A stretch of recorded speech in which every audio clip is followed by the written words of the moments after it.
मौलाना साहब कहते हैं मुझे एजेंसीज़ ने पकड़ लिया, किसी और कंट्रीज़ की एजेंसीज़ थी।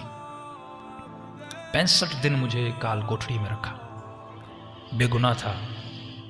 कि मेरे हाथों को बांध लिया, मेरे पाँवों को बांध के मुझे सीधा लिटाया जाता था, और जो मेरे पाँवों के तलवे हैं वहाँ बहुत शिद्दत से मुझे मारा जाता था।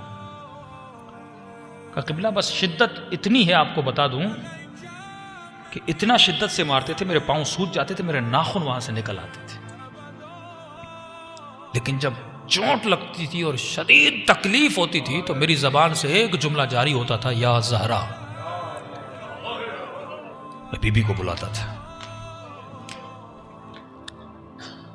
का फिर मारने के बाद 3-3 घंटे मुझे इसी तरह इस हालत में छोड़ देते थे। कहते मौलाना अल्लाह गवाह है, जब उस शिद्दत में बीबी को पुकारता था, ये लोग बाहर चले जाते थे, या ज़हरा कहता था, मेरे दोनों हाथों की कड़ियां खुल जाती थी। जब तक वो वापस आए मैं बैठ के थोड़ा आराम करता था, फिर आते थे, फिर मैं कड़ियों में अपने हाथों को डाल देता था। कहा कि काफी दिन गुजर गए, बीबी को पुकारता रहा, लेकिन कोई फर्ज नहीं हुआ। का अय्याम फातिमिया करीब थे और 3 दिन बाकी थे बीबी की शहादत में।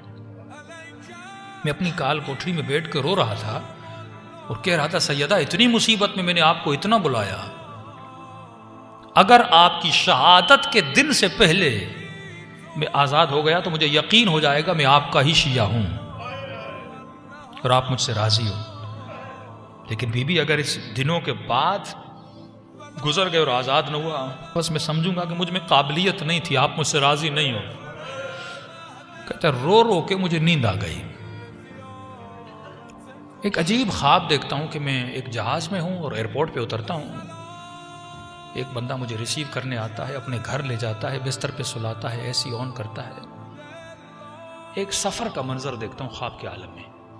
नींद से उठता हूं, सोच ही रहा था कि ये मैंने क्या देखा है, कहां जा रहा था, किस जहाज से उतर रहा था।